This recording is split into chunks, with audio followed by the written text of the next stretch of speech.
presentation. And next, we're going to have, is it Mr. Donahue and Ben Menow? Ben is here, but I'll be giving the presentation. You're going to have a long presentation with Ben next month that I'm going to describe briefly here as he talks about that while I'm out. How lucky. There, I thought I saw you back there, Ben. Okay, on the 81 corridor, which I know is very important to this district. Thanks, Madam Chair, members of the board. I'm here to update you today about the Interstate 81 Corridor Improvement Plan, and just kind of, again, an overview of Interstate 81. And this is a result of legislation that was sponsored by Senator Obenshain and Senator Carrico. It passed the Senate, I believe, unanimously, and passed the House with 3 or 4 no votes. So pretty broad swath of bipartisan and geographic support in the Assembly. I'll also just add that Delegate Steve Landis also put the language in the House budget. Again, just a quick overview of why we're looking at this corridor. This is the longest interstate corridor in the Commonwealth of Virginia. It's 325 miles long. It carries 42% of our interstate truck traffic, and has a lot of incidences that take a long time to clear and result in multiple lane closures and a lack of resiliency in that corridor where people get stuck for a number of hours sitting waiting for incidents to be cleared. The other thing about 81 is it has some very significant terrain issues that we don't typically see in our other major corridors like 95, 66, and 64. And that combined with the truck traffic is particularly important because trucks, a typical truck driving on flat terrain takes up about the space of 2 passenger vehicles. But when you see really steep terrain, those trucks can start to take up as much space as 5 passenger vehicles. And so when you look at traffic counts on 81, they don't actually show you the kind of true impact of what using that facility is like when you could take into account the size of those trucks along with the grade that you're experiencing. So this slide here really shows you, the blue line is the average traffic that you see in 81 at key points all along that corridor. The orange bar is the passenger car equivalent, and that means we've looked at the truck traffic as well as the grade of I-81 in this area and recognized Was me. When you see a 3% grade, that truck's actually taking up the space of 5 cars. And so it actually is creating, safety, congestion, and other types of issues along this corridor. And so if you look at Christiansburg, right at Christiansburg Mountain, the average annual daily traffic is somewhere around 46,000. But if you take into account the grade and the number of trucks, we're over 70,000 passenger car equivalents on there, which is almost a 50% increase. And again, that's due to the high number of trucks in that area, and the grades are, I believe, at 3 or 4% on that particular mountain there. And so it's just a very challenging corridor because of the grades and the types of vehicles we see using it. I really wanted to talk today about the plan that VDOT and the Office of Intermodal Planning have put together to move forward with this study. We have a very, very tight time frame. We are supposed to provide to the General Assembly a executive report by the first day of session, and we're supposed to finish all meetings on this matter by the end of November this year. So that means between now and basically the last meeting of this year, which will probably be in early December, this body needs to complete its actions with regard to this study. And the legislation really has 2 key components that you as the board are supposed to examine. The first is looking at funding and financing options for the 81 corridor. And I do want to note the legislation is not restrictive in general with regard to what can be considered. It does explicitly, though, require the board to consider truck-only tolls throughout the corridor, and also consider whether there are areas in some of the urban parts of the corridor where high occupancy toll lanes, similar to what we've seen on 66, 95, and 64 down in Hampton Roads, might be applicable. It does prohibit exploring tolling all vehicles. So I know Mr. Williams remembers the Star Solution proposal from years ago where there was the concept to add 2 lanes in each direction on I-81 and toll all vehicles using that facility. It was made very clear to us by the legislature that that is not the type of concept that they want us coming back with. We may also, if we choose, consider things like a regional fuels tax or other type of funding and financing options. Again, there is flexibility on some of those items there. And again, this is really to help us get a sense of what type of package of improvements could be delivered to understand, are we talking about 50 million a year? Are we talking about 100 million a year? Are we talking about 200 million a year? And I think, again, these are obviously going to need to be discussions with the General Assembly if we move back, because anything that we actually are able to implement is going to require the blessing of the General Assembly, whether it's a tax fee or a toll. 81 is the only interstate corridor in the Commonwealth where no lane of interstate can be tolled without approval of the General Assembly, whether it's new or existing, whereas on other facilities we have a lot more flexibility. The other key requirement of the legislation is to develop an improvement plan, really looking at what can be financed with some of these revenue sources that we're analyzing and studying there. It really directs the board to break the corridor up into key segments where we're seeing issues and problems that need to be addressed. And then it specifically says to develop targeted improvements for this corridor. And I'll just kind of, without naming the names of certain legislators, I've had two different legislators without provocation say to me, we expect this to be something that can be implemented and advanced and really make a difference. Please do not come back to us with a study that says add one lane from Bristol all the way to Winchester and think that's what we're looking for. They really said they want to see us look at the corridor, use data, take a fresh approach, and identify some potential improvements that can be implemented within reasonable financing and revenue sources along this corridor. The legislation also specifically has a focus on operational strategies and, in particular, incident management strategies on this corridor, and I think that's a reflection of the high number of crashes, and in particular the high number of crashes that result in lane closures and multi-hour incidents. Again, 30 crashes a year take more than 6 hours to clear. I know 30 is not a high number when we're talking about crashes, but when was the last time you spent 6 hours not moving on an interstate? Because that's what that means. It's 30 different times on this corridor, several thousand people spent 6 hours not moving. So just picture that. I think we're on, hour and a half into this board meeting, and you've all been able to get up and get water and move around. Think 4 times longer, and you got what you got. There's no bathrooms, there's no more water, there's nothing. And so it's a pretty severe experience that some of our commuters face on this corridor when they see those types of incidents, and I think that's why the General Assembly really included this operational focus and also really specifically incident management. We are also supposed to really examine if truck tolling is going to be one of the recommended options moving forward. What are the potential diversionary impacts onto local roads, and are there mechanisms to reduce any potential diversion, but also reduce the impact on local trucking, either from agriculture, manufacturing, or other types of Virginia businesses.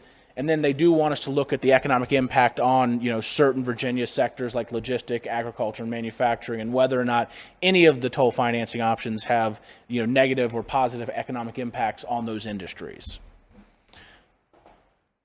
So moving forward, we've really kind of broken the plan up into 4 key elements. The first one is problem identification, which is, again, taking a look at the entire corridor, reviewing it using 3 key factors there to see where do we have severe problems that are key candidates for improvement. We're recommending to you all that we focus on 3 key items as we undertake this problem identification analysis. The first being safety, really looking at the number of crashes as well as the crash rate throughout the corridor. The second would be looking at person hours of delay.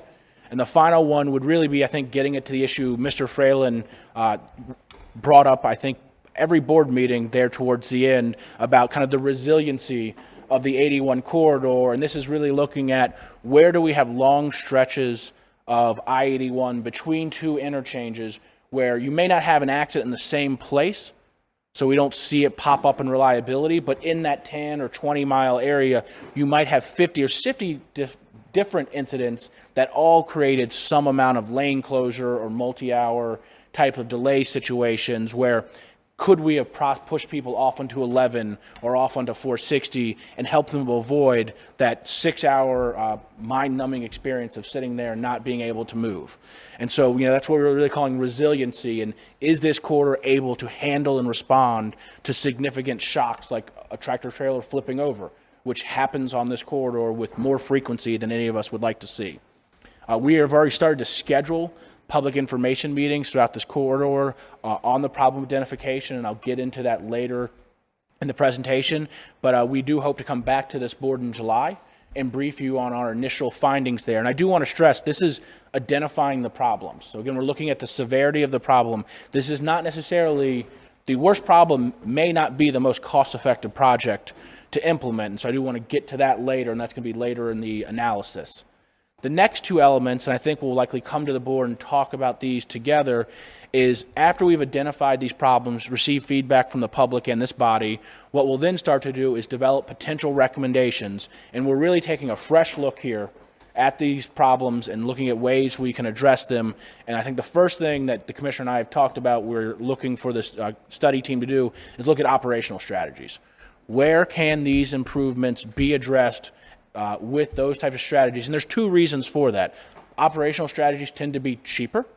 And if we have a dedicated revenue stream, we can really start to operate the 81 corridor in a much more effective manner. Today, the commissioner doesn't have the resources to position truck towers or truck safety service patrols throughout this corridor. But if we have a dedicated revenue stream, we can really start to operate this corridor and focus on making it work better than we're seeing today. The other thing about operational strategies is they're very quick. And so you can really start to see benefits on the ground in year one, whereas construction projects are going to take several years to move forward. So I just want to stress that is going to be the top focus. However, operational strategies are not going to solve all the problems on this corridor. And so then we will be taking a look to develop these targeted types of capacity improvements that can really address some of the other remaining issues on this corridor. That's going to be truck climbing lanes. You will see probably certain targeted widenings. Again, you're not going to see a recommendation to widen 325 miles or even 150 miles of I-81. And I expect to see a lot of interchange upgrades to address weaving and other types of issues where we see crashes taking places or other unsafe weaving that could be addressed here.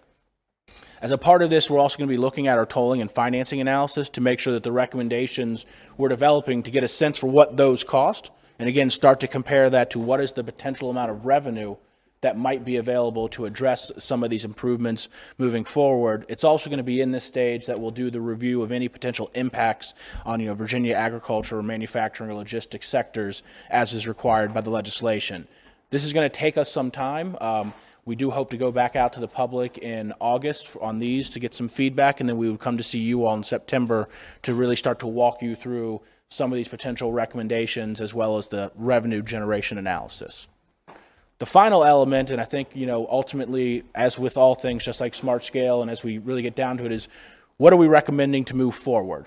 So really in September, we'll be looking for feedback from you all and others about what type of, financing options seem reasonable to move forward with. And then we'll come back to you in October with potential packages of recommendations that could be advanced and to get your feedback on. Again, in each of these packages, you're going to see a set of operational improvements that would be funded off the top, because we think that is important in any of these strategies. And then you'll see different amounts of remaining revenues that could be used to advance capital projects. We will be prioritizing the potential recommendations using the Smart Scale process. So again, they will be using the Smart Scale metrics, but we won't be comparing them to projects across the state. We'll really only be comparing I-81 projects to I-81, which I think will really tell us what are the most meaningful types of improvements to make along that corridor. And we'll bring, 1 to 3 different types of packages to you to get feedback. And based on that feedback, we'll come back to you in November, December with a final recommended plan for your consideration and adoption. Should you act in the affirmative, that will serve as the basis for what we'll bring to the Assembly by no later than the first day of session in 2019, as required by law. So we are going to be doing public hearings throughout the corridor, as I noted. We're currently planning on 3 sets of hearings. We're looking at doing them in 4 different locations throughout the corridor. One here in the Bristol district, another in the Salem district, and because Mr. Whitworth is just so engaged, 2 in the Stanton district. They actually have half the distance of I-81. And so that's why we're doing 2 meetings in there. Stanton is pretty far away from Winchester. And so we'll be looking at doing one in the Winchester area and another down in the Stanton area. We're also looking at partnering with the planning district commissions and the metropolitan planning areas to have them help co-host many of these meetings to ensure that the local elected officials are engaged in this process and have the opportunity to provide meaningful feedback along the way as we identify problems to make sure we haven't missed something or that we didn't look at it the right way so that we can address that early in this process rather than getting to the end of the line and getting feedback that we've missed something. The first set of meetings are already scheduled. We'll actually be where our public hearing last night was at the Southwest Virginia Higher Education Center. In 3 weeks, on June 6th, we will have our first meeting. We'll then have 3 more meetings after that in the next week and a half. And again, we'll be bringing that feedback back to the board when we see you in June. So again, moving forward, I already kind of walked you through this, but these are our next steps. And Madam Chair, I'd be happy to answer any questions the board may have. Thank you very much. Any comments, questions? Mr. Whitworth. In anticipation of these public meetings, I notice what we are supposedly looking for is problem identification and recommendation of development and tolling. Are we going to give the public our study so far, or are we going to look for free? What is it that the public is going to hear when they walk into that meeting, and what do we actually expect to hear back?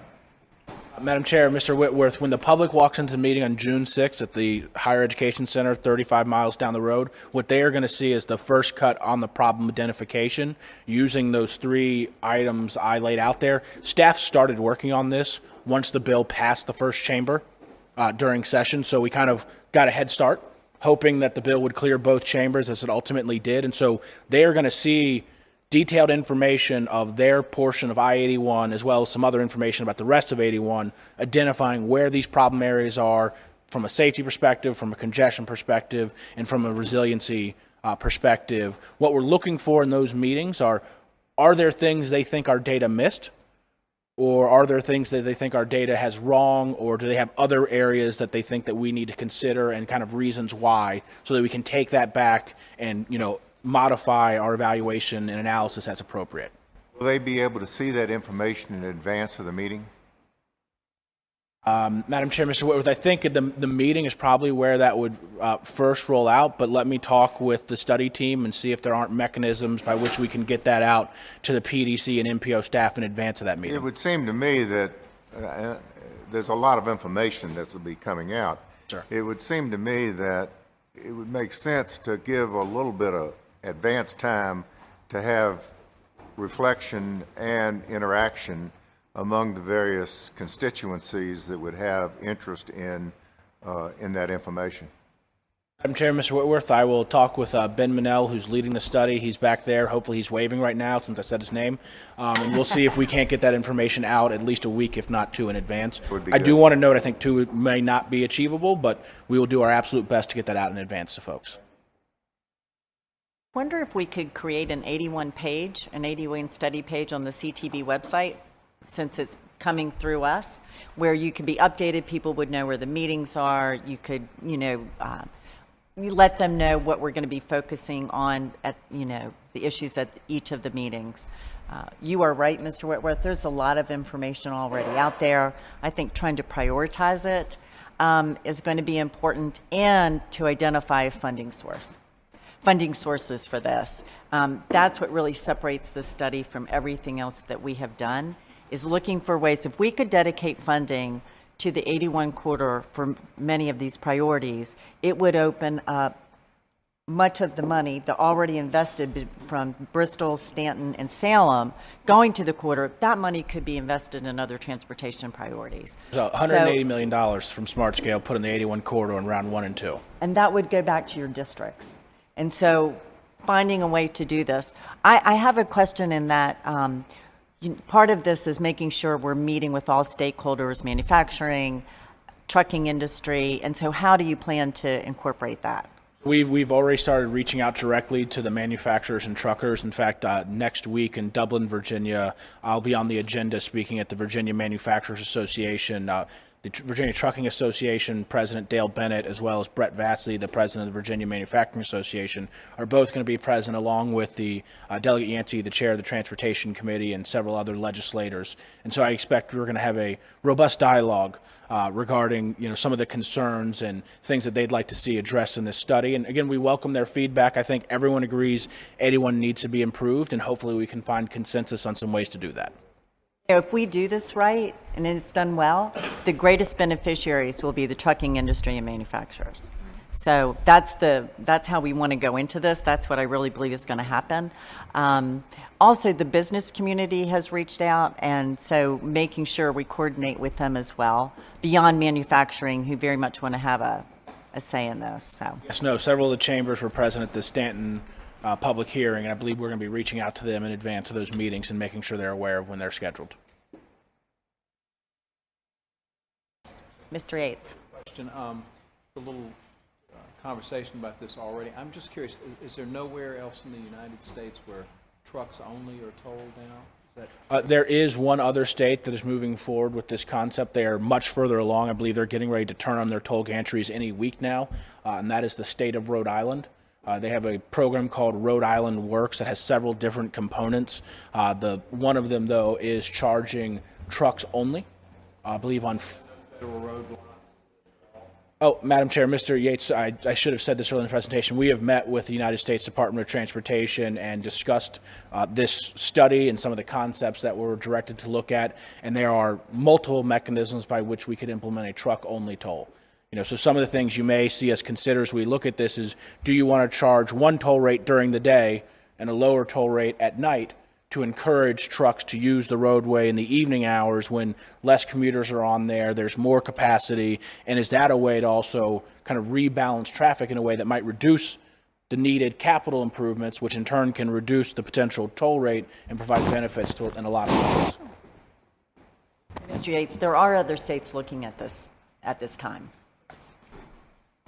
Anything else? All right, Mr. Donahue, thank you. Thank you. Thank you, Mr. Manel.